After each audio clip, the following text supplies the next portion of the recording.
గ్రామ ముద్దుబిడ్డ అయినటువంటి మన గుండెల లింగస్వామి అక్క మన గ్రామంలో కూడా ఈ కార్యక్రమం పెడదాం అక్క అని అడగడం జరిగింది.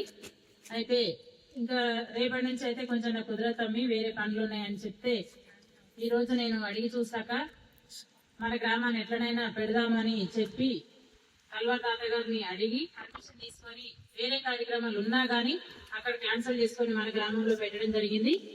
వారికి ప్రత్యేకంగా ధన్యవాదాలు తెలుపుకుంటున్నాము మన గ్రామం తరఫు నుంచి. అయితే ముఖ్యంగా వాళ్ళు తీసుకున్నటువంటి ఈ యొక్క 5 అంశాలు చాలా అద్భుతమైనటువంటివి. ముఖ్యంగా గ్రామాలలో ప్రభుత్వ పాఠశాలలు మూతపడే సమయం ఆసన్నమవుతుంది.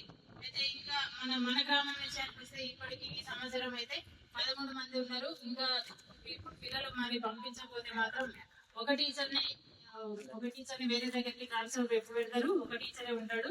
ఆ ఒక టీచర్ తోటి స్కూల్ నడవడం చాలా కష్టంగానే ఉంటది. మన గ్రామంలో ఉన్నటువంటి పెద్దలందరూ వార్డు సభ్యులు కానీ గ్రామంలో ఉన్నటువంటి ప్రతి ఒక్కరూ మన స్కూల్ గురించి ఆలోచించాలి. మన స్కూల్ ని మనం ఇక్కడ నిలబెట్టుకున్నట్లయితే మన ఊరికి పేరుంటది. మనము ఏది అయినా గానీ మన స్కూల్ నిలబెట్టుకోవాలి అనేది ప్రతి ఒక్కరి ఆలోచనతోటి నిర్ణయం ఆలోచించాలనే నేను మన గ్రామస్తులందరినీ కూడా ఈ సందర్భంగా నేను విజ్ఞప్తి చేస్తున్న వాళ్ళకి.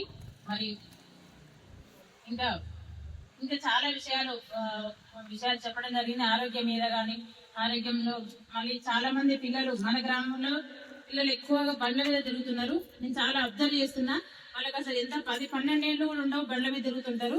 అయితే తిరిగి బండి కాలు కింద పెట్టడానికి కూడా వాళ్ళ కాళ్ళు అందవు, అయినా కానీ బండ్ల మీద తిరుగుతున్నారు. ఆ తల్లిదండ్రులు ఒక్కసారి ఆలోచించండి. ఒకసారి బండి ఇచ్చడం ముందు ఆలోచించి బండి ఇవ్వాలని వాళ్ళందరికీ కూడా నేను విజ్ఞప్తి చేస్తున్నా. ఎందుకంటే కింద పడితే ఏ తలకో దెబ్బ తాకిందని ఇందాక కల్వా తాత చెప్పారు.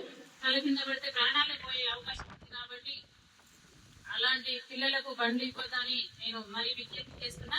ఒకవేళ మన హస్బెండ్స్ కానీ ఎవరైనా బయటకు వెళ్ళినప్పుడు తప్పకుండా హెల్మెట్ ఇవ్వాలని మీ అందరికీ కూడా ఆడవాళ్ళే గుర్తు చేసి మరీ ఇవ్వాలని ఈ సందర్భంగా మన ఆడవాళ్ళందరినీ అమ్మలందరినీ కూడా నేను విజ్ఞప్తి చేస్తున్నా. ఈ సందర్భంగా ఇందాక తాత చెప్పారు, ఒక ఇంటి పెద్ద మనిషి కోల్పోతే ఆ స్త్రీకి ఎన్ని ఇబ్బందులు ఎదుర్కోవాల్సి వస్తుందో చాలా మంది ఇక్కడ ఉన్నటువంటి కొంతమంది అనుభవమే. వాళ్ళు ఎలాంటి ఇబ్బందులు ఎదుర్కోవాల్సి సమాజంలో అలాంటి ఇబ్బందులు ఒకరు తప్పు చేస్తే మరి ఇంకొకరు శిక్ష అనుభవించేస్తుంది. ఆ ఇంటి యజమాని తప్పు చేసింది, అందుకే ఒక హెల్మెట్ పెట్టుకోకపోవడం వలన అలాంటి చిన్న సమస్యలు చిన్న నెగ్లెక్ట్ చేయడం వల్ల ఆ కుటుంబంలో ఉన్నటువంటి ఆ మహిళ ఇబ్బంది పడాల్సి వస్తుంది. సమాజంలో చాలా ఇబ్బందులు ఎదుర్కోవాల్సి వస్తుంది. కాబట్టి ఇలాంటివి ఇంకా ఈ చిన్న ఈ మంచి అంశాలని తీసుకొని పాదయాత్ర చేసినటువంటి మన కల్వా తాత టీం కి ప్రత్యేకంగా ధన్యవాదాలు తెలుపుకుంటూ ఇంతసేపు ఓపికతో ఉన్నటువంటి మన అమ్మలకి, అన్నలకి, తమ్ముళ్ళకి అందరికి కూడా పేరున నేను ధన్యవాదాలు తెలుపుకుంటున్నాను. Thank you.